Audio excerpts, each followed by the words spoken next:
All right, सो अर्चित, चलिए शुरुआत करते हैं हमारी एडोब आफ्टर इफेक्ट की क्लास के साथ। और जनरली उन थ्योरीज़ के साथ जो कि आफ्टर इफेक्ट पे बेस्ड होती हैं, और आफ्टर इफेक्ट क्या होता है, किस चीज़ के लिए होता है, कौन सा सॉफ्टवेयर होता है, इन सब बातों पे हम डिस्कशन करेंगे।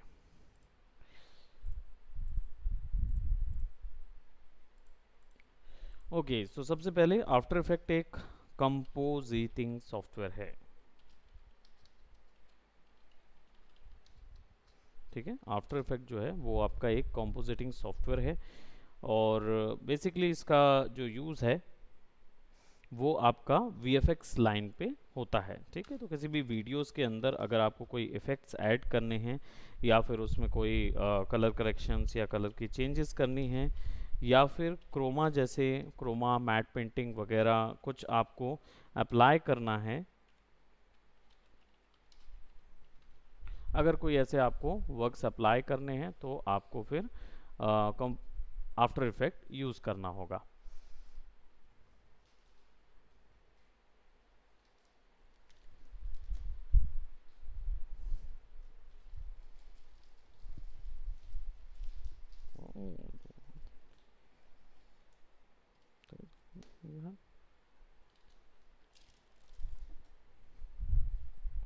सो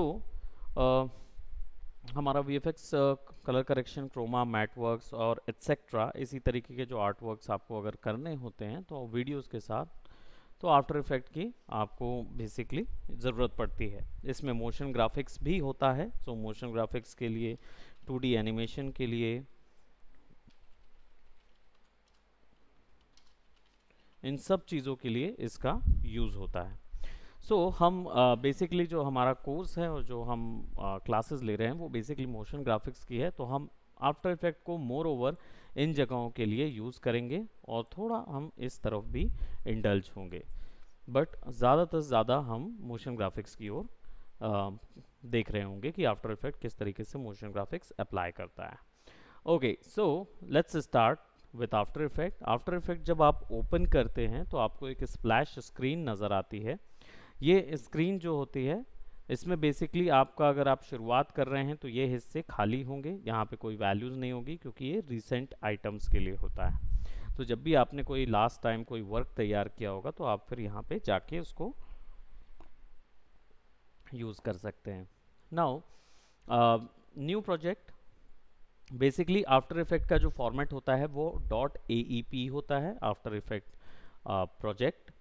और अगर आपको इसमें कोई वर्क करना है तो आपको प्रोजेक्ट बनाना होता है। प्रोजेक्ट बनाने के 3 तरीके होते हैं, फाइल में जाके न्यू पे जाके न्यू प्रोजेक्ट कीजिए, या फिर एन कंट्रोल ऑल्ट एन दबाइए, तब भी आपको न्यू प्रोजेक्ट बनाने का ऑप्शन देगा, which is control plus alt plus an option आएगा। और या फिर यहाँ से बटन पे क्लिक कर दीजिए न्यू प्रोजेक्ट, तो आपको डायरेक्ट एक न्यू प्रोजेक्ट बना के दे देगा। ये 3 ऑप्शन से आप ओपन कर सकते हैं। अब आफ्टर इफेक्ट को समझने के लिए आपके पास यहाँ पे मल्टीपल पैनल्स ऑप्शंस होते हैं, जिसमें मल्टीपल पैनलिंग्स होती है। ये वाले हिस्से जो होते हैं वो पूरे के पूरे मेन्यू बार होता है। मेन्यू बार मतलब, इसको अगर मैं एक लाइन में समअप करूं तो ये वो बार होता है जहाँ पे पूरा सॉफ्टवेयर होता है। दैट मीन्स सॉफ्टवेयर के अंदर जितने ऑप्शंस होते हैं सारे यहाँ पे आपको मेन्यू के ऑप्शन के अंदर पे नज़र आएंगे। जो भी चीज़ें यहाँ पे मिस होंगी वो सब आपको यहाँ पे नज़र आएंगी। सेकेंड बार होता है आपका सब कैटेगरी ऑप्शन बार। इसका मतलब होता है इसमें 2 कैटेगरीज में डिवाइडेड ऑप्शन बार मिलते हैं। इसमें यहाँ पे आपके पास मूव टूल्स होते हैं, थोड़े से यहाँ पे आपके पास वेक्टर टूल्स होते हैं, स्टैम्प क्लोनिंग, ब्रश टूल और रोटो ब्रशेस टूल होते हैं। इनका यूज़ अलग अलग जगह रेयर टेक्निक्स पे किया जाता है। जो अच्छी अच्छी स्पेशल टेक्निक्स होती हैं उनके लिए भी इनका यूज़ किया जा सकता है। अदर देन दैट, कोई भी टूल आप सेलेक्ट करते हैं उसकी सेटिंग्स आपको यहाँ पे अवेलेबल होती है इस छोटे से एम्प्टी स्पेस एरिया में। यहाँ पे आपके पास वर्क स्पेस होता है, तो इसलिए ये क्या होता है, सब कैटेगरी होता है, ढेर सारी कैटेगरीज में डिवाइडेड होता है सब कैटेगरी ऑप्शन बार। नाउ लेफ्ट साइड में आपको प्रोजेक्ट विंडो मिलती है। प्रोजेक्ट विंडो के अंदर इसको ऐसे समझिए कि जो भी प्रोजेक्ट पे आप काम कर रहे हैं वो सारी फाइल्स यहाँ पे आपके पास अवेलेबल होगी।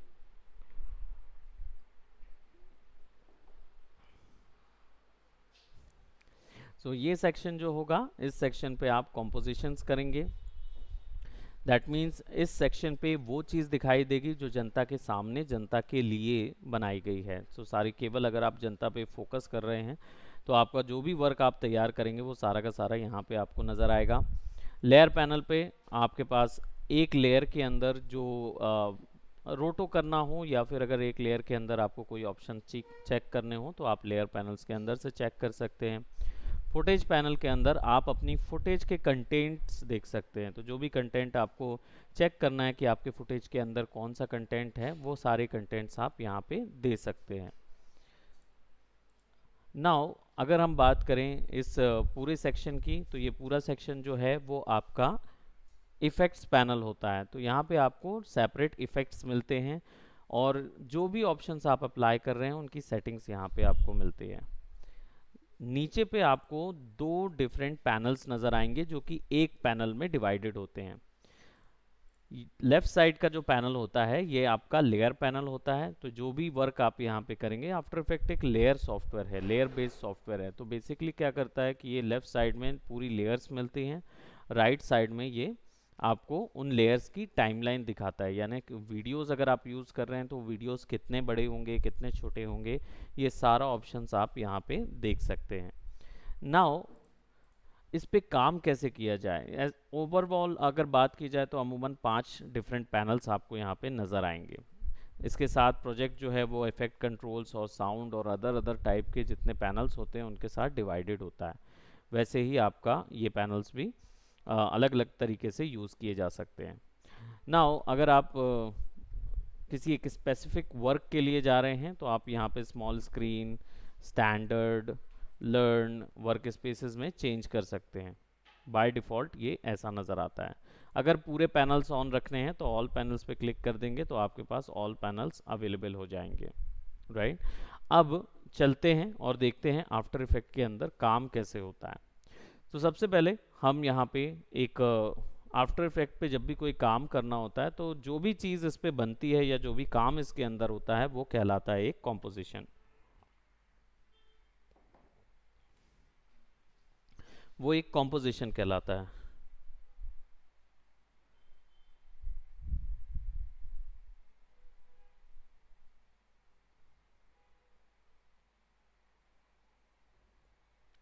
Just a minute.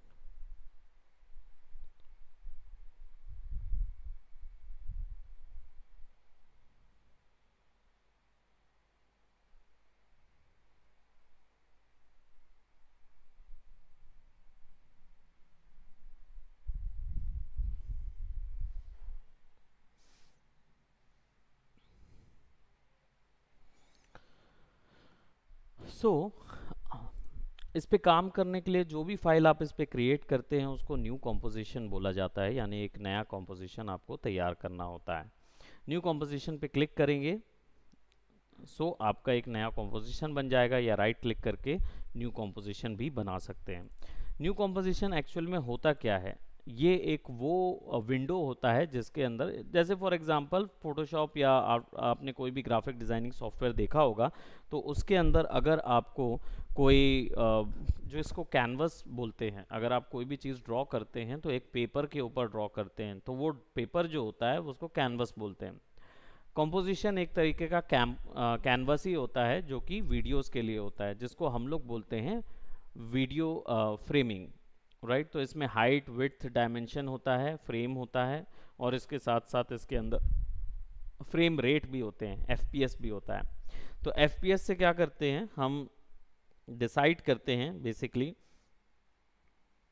एफपीएस में कि एक वीडियो जो है उसकी प्लेबैक स्पीड, यानी कि उसकी स्पीड जो है वो कितनी तेज़ होगी, कितनी धीमी होगी, वो उसके एफपीएस से डिसाइड होता है। तो यहाँ पे आप उसके एफपीएस भी चेंज कर पाएंगे। कंपोजिशन सेटिंग्स में 3 ऑप्शंस मिलते हैं आपको, बेसिक, एडवांस और 3D रेंडरर। 3D रेंडरर जो है ये हमारे अभी काम नहीं आएगा, जब हम आगे 3D लेयर्स पे काम कर रहे होंगे तब इसकी ज़रूरत पड़ेगी। बाय डिफ़ॉल्ट सिनेमा 4D भी सपोर्ट करता है ये, बट क्लासिक 3D पे सेट रहता है। एडवांस में जब आप VR या इन चीज़ों के लिए काम करेंगे तो आपको यहाँ पे जब आपके वर्क में आप मोशन ब्लर और डेप्थ ऑफ फील्ड वगैरह ऐड करेंगे तब आपको इन चीज़ों की ज़रूरत पड़ेगी। बेसिक्स की सबसे ज़्यादा ज़रूरत पड़ती है क्योंकि इनिशियल पे आप उसी पे काम कर रहे होते हैं, तो आपको बेसिक्स पे वर्क करना होगा। सो बेसिक्स में प्रीसेट है, सबसे पहला ऑप्शन ये होता है। ये 4 कैटेगरीज में डिवाइडेड है, एक्चुअली में ये डिवाइसेस के अकॉर्डिंग डिवाइडेड है। NTSC एंड पैल ये दो वो ऑप्शन होते हैं जो बेसिकली टेक्नोलॉजीज़ को बयान करते हैं। तो अगर हम बात करें NTSC की, तो NTSC आपका इंडियन या ईस्टर्न वर्ल्ड में NTSC टेक्नोलॉजी यूज़ होती है, जैसे हमने अर्लियर लर्न किया था उसके अकॉर्डिंग। वहीं पैल जो होता है वो आपका यूरोपियन टेक्नोलॉजी होता है, और वहाँ की टेक्नोलॉजी की इमेज जो होती है, उनका पिक्सल साइज़ जो होता है वो थोड़ा बड़ा होता है हमारे इंडियन या ईस्टर्न पिक्सल साइजेस से। यहाँ पे HDV है यानी कि HDTV है, DVC Pro है और HDTV है। That means high definition video, high definition televideo, high definition video, DVC Pro definition video camera, procam और high definition television video. Differences ये हैं कि ये 720p पे चलता है, ये 1080p पे। 720p और 1080p एक्चुअली रेजोल्यूशन को बताता है, यानी आपका जो फ्रेम साइज़ है वो कितना बड़ा होगा और कितना क्लियर होगा। जितना बड़ा फ्रेम साइज़ होगा उतना ज़्यादा क्लियर होगा वो। बेसिकली जितनी ज़्यादा रेजोल्यूशन होगी उतना क्लियर रहेगा। यहाँ पे 29 हर एक डिवाइस के बाद उसका रेजोल्यूशन और उसके बाद उसका फ्रेम रेट, यहाँ पे इसी तरीके से इसको डिवाइड किया गया है।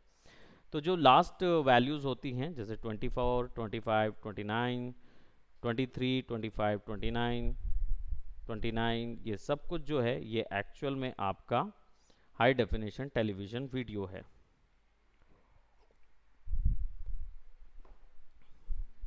राइट। सो यहाँ पे तीसरा जो ऑप्शन आपको नज़र आ रहा है ये फ्रेम रेट पर सेकेंड की बात कर रहा है। UHD that means ultra HD 4K resolution यानी 4000 रेजोल्यूशन और 23 फ्रेम्स पर 23.976 फ्रेम दैट मीन्स 24 FPS पे चलेगा ये। सैनॉन जो है वो फिल्म कैमरास की बात कर रहा है यहाँ पे। कस्टम में आप अपनी मर्जी से इसको डिफाइन कर सकते हैं। मैं इसे 1280x720p पे रखता हूँ। लॉक एस्पेक्ट रेशियो 216:9, इसका मतलब होता है कि आप फ्रेम जब बढ़ाएंगे, अगर मैं नीचे की वैल्यू बढ़ाता हूँ तो ऊपर की वैल्यू अपने आप उसके रिस्पॉन्स पे बढ़ जाएगा। Pixel aspect ratio that means वही पिक्सल्स का साइज आपको कौन सा सेट करना है। आपकी इंडियन टेक्नोलॉजी है तो NTSC वाइड स्क्रीन इन पे सेट कीजिए। पैल टेक्नोलॉजी है दैट मीन्स यूरोपियन वीडियो है आपके पास, उनके कैमरा से शूट हुआ है तो फिर आप ये सेट कर सकते हैं। बेसिकली ये होते क्या हैं, ये टेक्नोलॉजी जब बोल रहा हूँ इसका मतलब कैमराज नहीं होते, इसका मतलब होता है लेंसेज, जो आप वहाँ के लेंस यूज़ कर रहे हैं जो कि इमेज कैप्चर करने के लिए यूज़ किए जा रहे हैं, और जो हम यहाँ के लेंसेज यूज़ कर रहे हैं वो भी एक इमेज कैप्चर के लिए यूज़ कर रहे हैं। एनामॉर्फिक लेंस जो होता है वो एक बार में 180 डिग्री लेता है, इसलिए ये 2 पिक्सल का होता है, सबसे बड़ा साइज होता है। अदर देन दैट बाकी साइजेस आप देख सकते हो। अगर आपको डिवाइसेस के बारे में नहीं पता है तो फिर आप इसको स्क्वायर पिक्सल्स पे सेट कर सकते हो।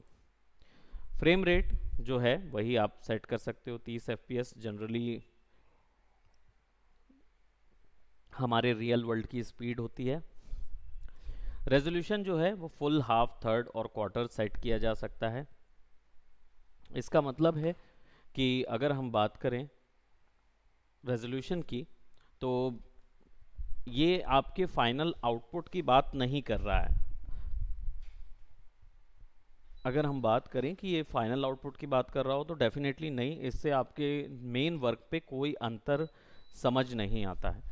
ये एक्चुअल में आपके पास अगर रैम कम है तो आप अपने और आपका वीडियो जो है वो अल्ट्रा HD है, भारी वीडियो है, उस पर अगर कोई चेंजेस करनी है तो आपको फिर फुल, हाफ, थर्ड, क्वार्टर रखेंगे। तो क्वार्टर सबसे कम वैल्यू होती है, इसमें क्या होता है रेजोल्यूशन कम हो जाता है, दिखता कम है, लेकिन जब आप इसको रेंडर करेंगे, जनता के लिए बाहर निकालेंगे वीडियो को, तो अच्छे से वो फुल क्वालिटी में नज़र आएगा।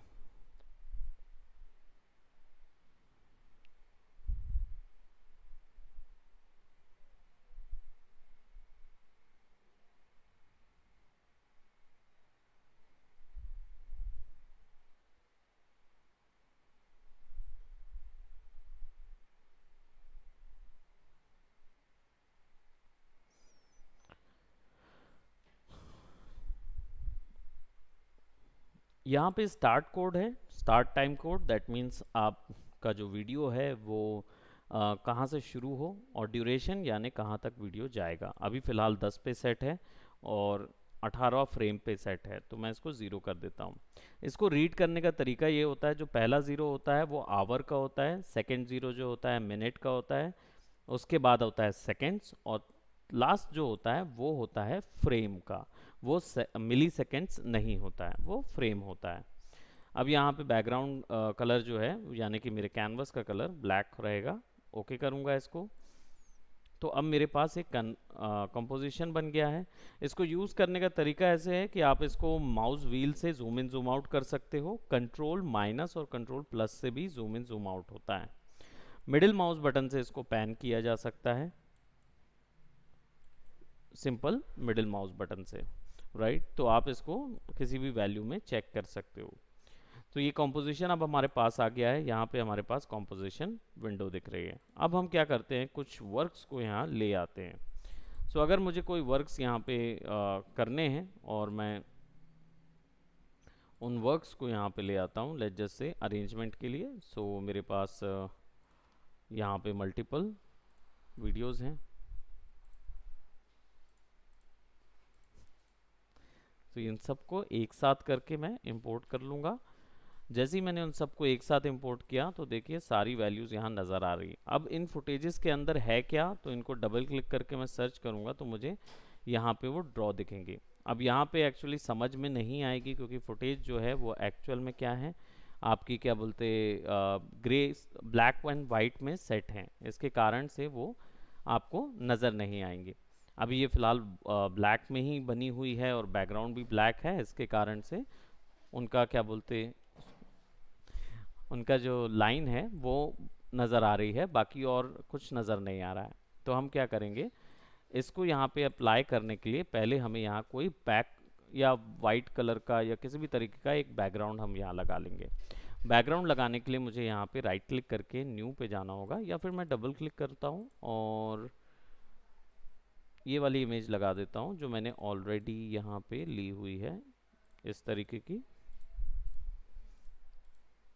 ये वाली 6 PNG को यहाँ पे ड्रैग करता हूँ। तो अभी देखिए इमेज जो है वो मेरी बहुत बड़ी है। अब इस इमेज को फिट करने के लिए, बिल्कुल बराबर एक्यूरेट साइज में फिक्स करने के लिए, मुझे इसको राइट क्लिक करना होगा, ट्रांसफॉर्म में जाना होगा और यहाँ पे फिट टू कॉम्प ऑप्शन होता है। इससे क्या होता है, इमेज जो है वो स्केल होके फिट हो जाती, या फिर ऑल्ट कंट्रोल F दबाइए, तो यहाँ पे वैल्यूज़ जो हैं वो बिल्कुल एक्यूरेटली फिक्स हो जाएंगी। ऑल्ट कंट्रोल F या फिर राइट क्लिक ट्रांसफॉर्म और कन्फिट टू कॉम्प, इससे इमेज जो है वो बिल्कुल फिक्स आ जाएगी।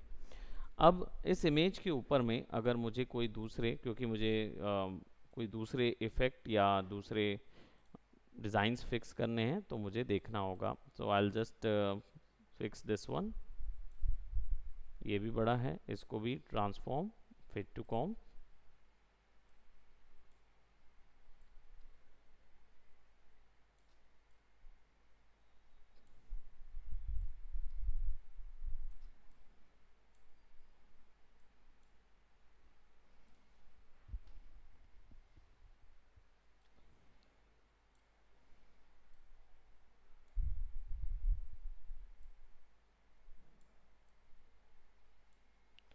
ये कॉर्नर के लिए,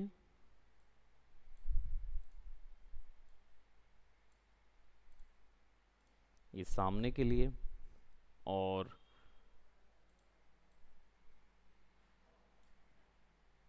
ये इस कॉर्नर के लिए। तो हम बस इसको यहाँ पे पुट कर रहे हैं।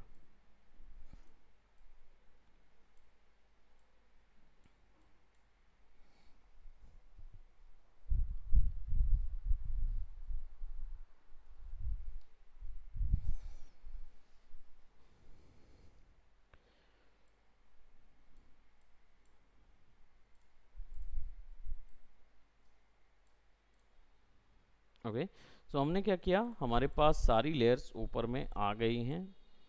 और यहाँ पे अगर आपको कोई न्यू लेयर्स ऐड करनी है, क्योंकि ये लेयर बेस्ड सॉफ्टवेयर होता है, इसका मतलब ये होता है कि जितने ग्राफिक्स पीछे हैं वो सारे के सारे नीचे होंगे, और जितने ग्राफिक्स यहाँ पे आगे हैं उतने वो यहाँ पे ऊपर में सेट होंगे।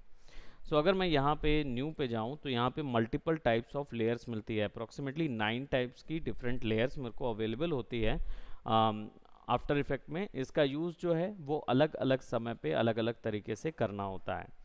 फिलहाल मैं यहाँ पे एक सॉलिड लेयर ले रहा हूँ, और इस सॉलिड लेयर का कलर जो है मैं वाइट कर रहा हूँ। ओके, तो ये ऊपर में मुझे एक सॉलिड मैट दे देगा, यानी कि एक ऐसी लेयर दे देगा जिसके अंदर कोई ट्रांसपेरेंसी नहीं है, और वो मुझे यहाँ पे अवेलेबल कराएगा। नाउ अब अगर मैं इसको नीचे करना चाहूँ तो मैं इसे ड्रैग करके नीचे भी कर सकता हूँ, सो दैट आप देख सकते हैं कि ये इसके जो काला कलर का फ्लावर है ये एक्चुअली इसके ऊपर आ गया है। तो इसको हम नीचे करेंगे यहाँ पे। अगर आपको इसे कीबोर्ड शॉर्टकट के थ्रू नीचे करना है तो कंट्रोल के साथ बिग ब्रैकेट लेफ्ट और राइट, ये वही शॉर्टकट है जो फोटोशॉप में ब्रश आइकन को बढ़ाने या कम करने के लिए यूज होता है। बस उसे कंट्रोल के साथ दबाना होता है, कंट्रोल प्लस लेफ्ट तरफ का स्क्वायर ब्रैकेट्स, तो वो नीचे होगा, राइट तरफ का दबाएंगे तो ऊपर जाएगा। अब देखिए यहाँ पे ये वाली जो लेयर है इसको मैं इधर रख रहा हूँ, क्योंकि ये, अब इसको सेलेक्ट करूँगा, पीछे ले जाऊँगा तो देखिए इसको कहाँ आना है, यहाँ। नाउ यू कैन सी कि इमेज जो है वो किस तरीके से फिक्स हो रही है। तो इस इमेज को थोड़ा सा हमें बड़ा करना होगा, रीसाइज स्केल करना होगा। स्केल करने के लिए यहाँ पे ट्रांसफॉर्मेशन गिज्मो अपने आप अवेलेबल होता है, तो आपको कुछ और चेंजेस करने की ज़रूरत नहीं होती है। अब हमारे पास वैल्यूज़ आ गई हैं, और इसको क्वार्टर से अगर फुल करेंगे, इस पैनल पे क्लिक करेंगे, क्वार्टर से फुल करेंगे तो हम ओरिजिनल साइज़ की ओरिजिनल क्लैरिटी के साथ इमेज को देख रहे होंगे। अगर हम इसको फुल करके हाफ कर देंगे तो इमेज में थोड़ा सा रेजोल्यूशन कम हो जाएगा। घबराने की ज़रूरत नहीं है, ये रेजोल्यूशन केवल यहीं के लिए है, ये बाहर के लिए नहीं है। दैट मीन्स जब आप यहाँ से रेंडर निकालोगे तो फुल क्वालिटी में निकलेगा। नाउ पीछे में और थोड़े से डिज़ाइन ग्राफिक्स, प्रोबेबली ये ग्राफिक्स हम सामने में ऐड करके देखते हैं, और इसे राइट क्लिक करके हम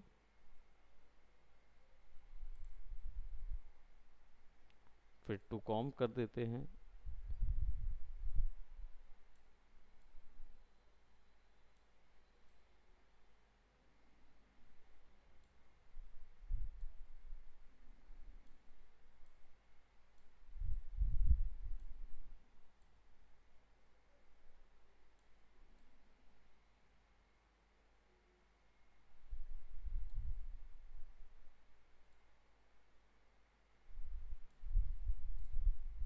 transform fit to comp height, और हाइट के अकॉर्डिंग इसको यूनिफॉर्म हम स्केल कर देंगे।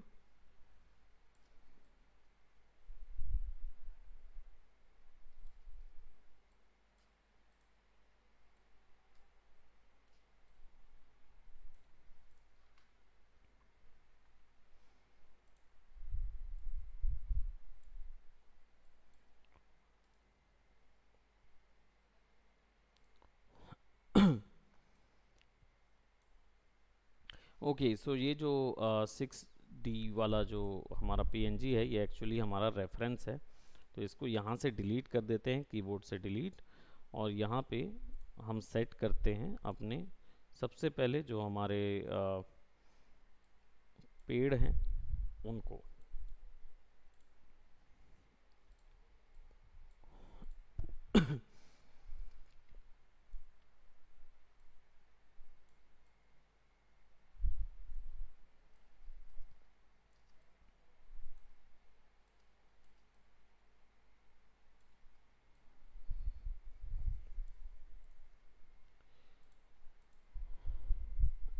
देन ये लाइट्स जो कि यहाँ से निकलेगी, तो इन लाइट्स की वैल्यूज़ को हम थोड़ा सा फिट कर देते हैं, क्योंकि ये I think full fit to comp size में कर देता हूँ मैं, ताकि ये ओरिजिनल साइज़ पे आ जाए।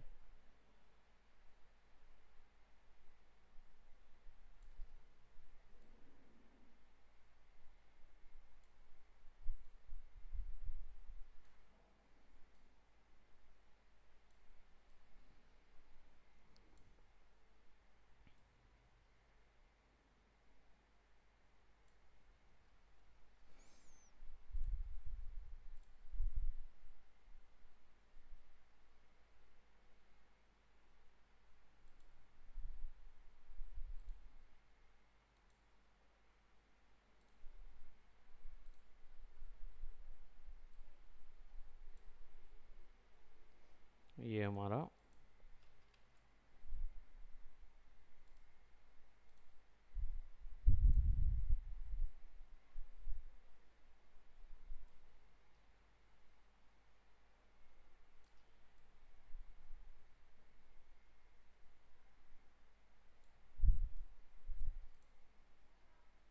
यहाँ पे आ जाएगा।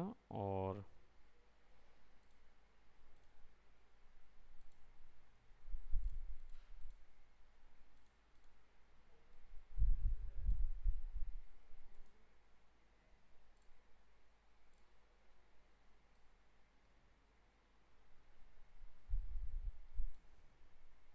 ये पीछे लग जाएगा।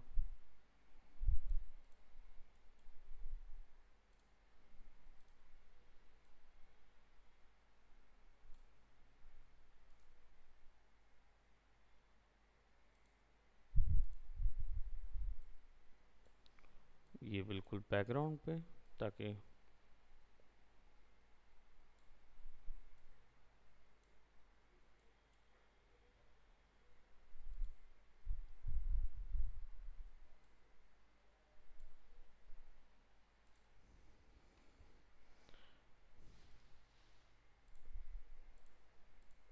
तो सीन कंपोज यहाँ पे हो गया है हमारा। अब अगर आप इस पे कोई कैरेक्टर बैठाना चाहेंगे,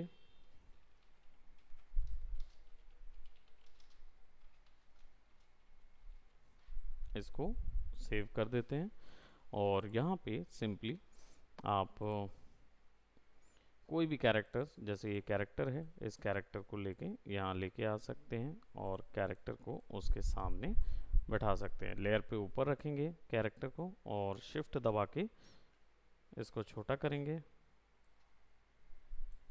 और वैसे ही इसकी जो व्हील होगी उस व्हील को भी हम यहाँ ले आएंगे और उसको भी शिफ्ट दबा के छोटा कर देंगे।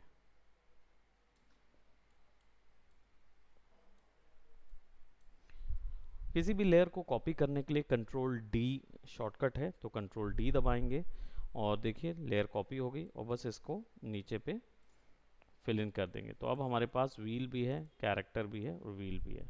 अब इस सीन को अगर फुल रेजोल्यूशन पे आप देखेंगे तो ये काफ़ी अच्छा नज़र आएगा, जैसे कि कोई एक स्टोरी चल रही हो।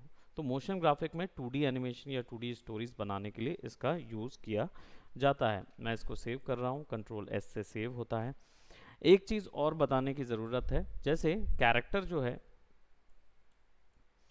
कोई भी ग्राफिक जब आप ऐड करते हैं आफ्टर इफेक्ट की लेयर पैनल के अंदर पे, जैसे ही आप लेयर पैनल के अंदर ऐड करते हैं आपको एक टाइमलाइन ऑप्शन मिलता है, जहाँ पे आपको सारे ऑप्शंस मिल जाते हैं, जहाँ पे सेकंड्स में टाइमलाइन को डिवाइड किया जाता है, जिससे आपको पता चलता है कि कौन से सेकंड पे आप कौन सी चेंजेस या कौन सी एडिटिंग आप अप्लाई कर सकते हैं।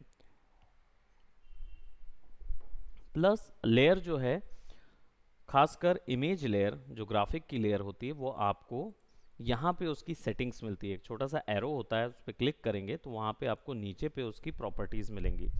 बाय डिफ़ॉल्ट एक ही प्रॉपर्टी अप्लाई होती है, जिसको बोलते हैं ट्रांसफॉर्म प्रॉपर्टी, जिसका यूज़ मोमेंट, स्केल और रोटेशन, ये तीन चीज़ें करने के लिए यूज़ होता है। ट्रांसफॉर्म पे क्लिक करेंगे तो आपके पास यहाँ पे इतने टाइप के डिफरेंट ऑप्शंस आएंगे, जिसको anchor point, position, scale, rotation, opacity बोलते हैं। इनको आप शॉर्टकट कीज से भी एक्सेस कर सकते हैं, तो आपको सिंपली लेयर सेलेक्ट करना होता है, प्रेस करना होता है पी एज इन पैरेट, और आपको पोजीशन मिल जाती है। पोजीशन की वैल्यू चेंज करेंगे एक्स और वाई से, आप अपनी मर्जी से इसको चेंज कर सकते हैं। कंट्रोल जेड से अनडू होता है। वहीं अगर आप आर प्रेस करते हैं तो आप उस ऑब्जेक्ट को रोटेट कर पाएंगे। अगर आप एस प्रेस करते हैं तो आप उसकी स्केलिंग कर पाएंगे। Position P, rotation R, S से स्केल, ओके।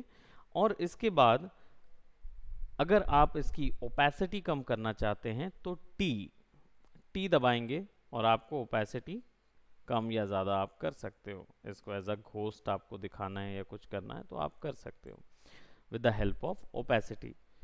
प्लस अगर हम बात करें कि इसके रोटेशन को अगर हमें सेंटर से नहीं करना है, इसका रोटेशन यहाँ से व्हील से हो, तो अगर ऐसा कुछ करना है तो हमें इसका एंकर पॉइंट जो कि यहाँ पे डिनोट होता है छोटे से क्रॉस हेयर से, इसको शिफ्ट करके यहाँ रखना होगा। इसका शॉर्टकट होता है ए, जिससे आप एंकर पॉइंट सेट करते हैं, आपका एंकर पॉइंट शिफ्ट करते हैं ऑब्जेक्ट पे, या फिर इसका कीबोर्ड शॉर्टकट होता है वाई। एस से आप इसके यहाँ से एंकर पॉइंट से यहाँ पे आप उसका एंकर पॉइंट चेंज कर सकते हो, बट वाई से आप मैनुअली इसका एंकर पॉइंट को उठा के सेट कर सकते हैं कि ये कहाँ से रोटेट होगा। अब इसके बाद अगर आप रोटेट करेंगे इसको तो ये इसी जगह से रोटेट होगा। सो कैरेक्टर रिग वगैरह करने के लिए या उसको मोशन देने के लिए या फिर आपको रोटेशन को किसी एक स्पेसिफिक एंगल से रोटेट करना है तो आप रोटेशन वैल्यू यूज कर सकते हैं। ओके, सो शुरुआत करने के लिए आप केवल और केवल यही करें, जो ग्राफिक्स है उसको आपको आप चाहें तो ऑनलाइन ले सकते हैं, बट क्योंकि आपका मोशन ग्राफिक के कोर्सेज में इलस्ट्रेटर और फोटोशॉप होता है तो आप अपने ग्राफिक्स खुद बनाइए, उन्हें बनाइए और आफ्टर इफेक्ट में अरेंज करके रखिए। फिर हम आगे की क्लासेस में इसको एनिमेट करना सीखेंगे। All right, so that's it for today. Thank you so much, bye bye.